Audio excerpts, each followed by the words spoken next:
नमस्कार, स्वागत है आपका हमारी कहानी में। समय, दिन और महीने जैसे जैसे बीतते जा रहे थे, सुरीली का दुख और गुस्सा दोनों ही बराबर मात्रा में बढ़ता जा रहा था।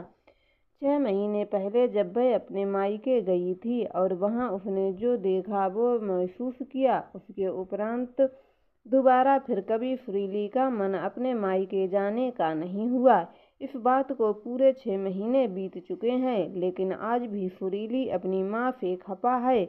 माँ, बाबूजी, भाई और यहाँ तक कि उसके भाई की पत्नी कनक ने भी कई बार सुरीली से घर न आने का कारण जानना चाहा, लेकिन उसने कभी भी किसी से अपने दिल की बात नहीं की, बस अंदर ही अंदर परेशान होती रही। सुरीली ने तो कभी सपनों में भी नहीं सोचा था कि बहू के आते ही माँ के व्यवहार में इतना बड़ा बदलाव आ जाएगा। उसे अपने ही घर में अपनी ही माँ पराई लगने लगेगी, माना कि उसका भाई सारांश माँ बाबूजी का अकेला बेटा है और अब माँ बाबूजी को सारांश और उसकी पत्नी के साथ ही रहना है। लेकिन वह भी तो उनके एक ही बेटी है। भाई सारांश की शादी से पहले तक सुरीली को ऐसा कभी नहीं लगा कि माँ या बाबूजी उससे कम स्नेह रखते हैं, बावजूद इसके कि सारांश सुरीली से छोटा था। परंतु कनक के आने के पश्चात जब सुरीली अपने मायके पहुंची तो उसने घर और अपनी माँ के व्यवहार में कई परिवर्तन देखे। माँ का अपनी बहू कनक के प्रति अत्यंत स्नेह व प्रभाव देख सुरीली को बिल्कुल भी अच्छा नहीं लगा और वह चिढ़ गई थी। भला बहू से कौन इतना स्नेह रखता है? यह बात सुरीली के समझ से परे था। सुरीली को अपनी माँ और भी कुछ बातें पसंद नहीं आईं। पहले जब कभी घर पर कोई छोटे से छोटा सामान भी खरीदा जाता था, माँ सुरीली से अवश्य सलाह मशवरा करती और फिर उसके कहे अनुसार ही घर पर कोई सामान आता। लेकिन अब की बार घर के सारे पर्दे सुरीली की जानकारी के बगैर ही बदल दिए गए थे। वह भी वे पर्दे जिन्हें सुरीली ने पसंद करके लगाए थे। जब इस बार में सुरीली ने अपनी माँ से बात की तो माँ बड़ी सहजता से कहने लगी, अरे वो कनक को ब्राइट कलर के पर्दे पसंद नहीं है ना, इसीलिए उसने सारे पर्दे बदल दिए हैं। मैंने ही कहा उससे बदल दो यदि तुम्हें पसंद नहीं है, आखिर अब ये तुम्हारा ही घर है। का ऐसा कहना ना जाने क्यों सुरीली को अंदर तक चुभ गया। उसे ऐसा लगा जैसे मायके में उसकी पकड़ ढीली पड़ती जा रही है। अभी सुरीली को मायके आए चंद घंटे ही हुए थे कि सुरीली से कनक बोली, दीदी आपको आलू चाट बहुत पसंद है ना? मैंने सारी तैयारियां कर रखी हैं, आपके लिए बना कर ले आऊं? ये सुन सुरीली को थोड़ा अच्छा लगा और वह तनकर बोली, हाँ बना लाओ। और साथ ही साथ सुरीली ने रात के खाने का मेनू लिस्ट भी कनक को बता दिया। तभी सुरीली की माँ बोली, सुरीली तुम भी जाकर किचन में कनक का हाथ बटाओ, वह अकेली ये सब नहीं कर पाएगी। माँ का इतना कहना था कि सुरीली को ऐसा लगा जैसे अब उसकी माँ उसकी नहीं रही, वह अपनी बहू की हो गई हैं। माँ को अपनी बेटी से ज़्यादा फिक्र बहू की है, लेकिन सुरीली ने तुरंत कोई प्रतिक्रिया व्यक्त नहीं की, बल्कि एक ही पैर में ससुराल और मायके होने की वजह से रात के खाने से पहले ही वह बहाने बनाकर ससुराल लौट आई।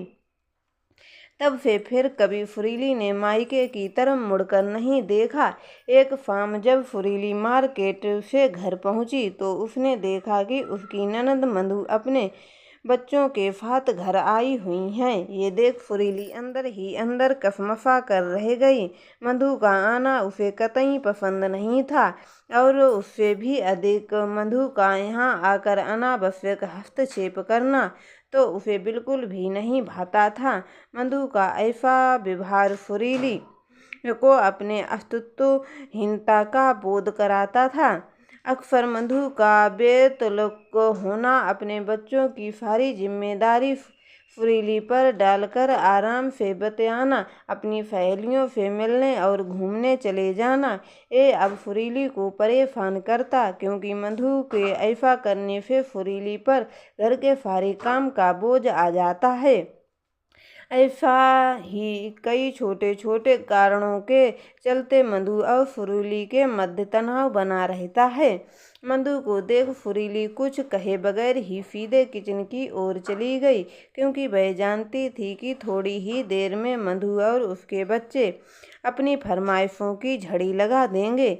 जैसे ही सुरीली किचन में गई, उसका पारा चढ़ गया और वह तमतमाती हुई किचन से बाहर आकर अपनी सासू माँ से बोली, अम्मा जी, किचन का पूरा सेटअप किसने चेंज किया?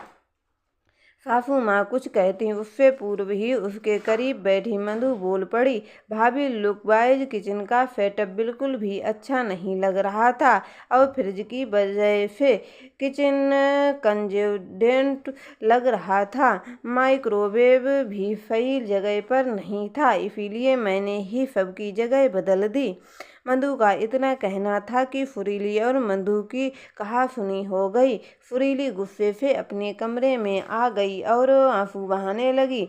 माँ से वैसे ही सुरीली नाराज चल रही थी, तो उसने अपने बाबूजी को फोन पर सारा वृतांत कह सुनाया। धैर्यपूर्वक सुरीली को सुनने के पश्चात बाबूजी बोले, किसी भी माँ या सास के लिए अपनी बेटी और बहू दोनों के मध्य सामंजस्य स्थापित करवाना इतना आसान नहीं होता।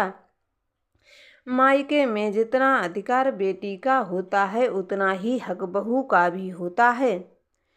तुम्हारी माँ तो हमेशा से चाहती थी कि कनक और तुम मिलजुल कर रहो, तुम्हारा आना कभी कनक को ना खटके और मायके में तुम्हारा सम्मान बना रहे। उसने तो ऐसा करने का प्रयास भी किया था, लेकिन नतीजा ये हुआ कि तुम नाराज होकर चली गईं। क्या ये मैं नहीं जानता हूँ? बाबूजी से ये सब सुन सुरीली को अपनी सोच पर पश्चाताप हुआ। उसके मन में अपने माँ के प्रति जो गुस्सा और गलत फहमी थी, वह अब दूर हो चुकी थी। सुरीली ये भी समझ गई थी कि माँ उससे कितना प्यार करती हैं, मायके में उसका मान बना रहे, इसीलिए माँ ऐसा बर्ताव कर नहीं थी। सुरीली को इस बात का भी एहसास हो गया कि ननद और भाभी का रिश्ता दो प्रतिद्वंदियों का नहीं, बल्कि एक बहुत ही खूबसूरत सा प्यारा होता है। इसमें ईर्ष्या द्वेष के लिए कोई स्थान नहीं होता है, क्योंकि बेटी और बहू दोनों का एक ही घर में समान महत्व होता है। सुरीली के दिल और दिमाग में लगे जाले अब साफ हो गए थे। वह खुशी खुशी मायके जाने को तैयार थी। साथ ही ननद मधु के संग भी वह अपने रिश्ते सुधारने का संकल्प लेकर अपने कमरे से बाहर आ गई। तो दोस्तों, आपको हमारी ये कहानी कैसी लगी हमें कमेंट में ज़रूर बताएं एवं हमारे चैनल को सब्सक्राइब ज़रूर करें। धन्यवाद।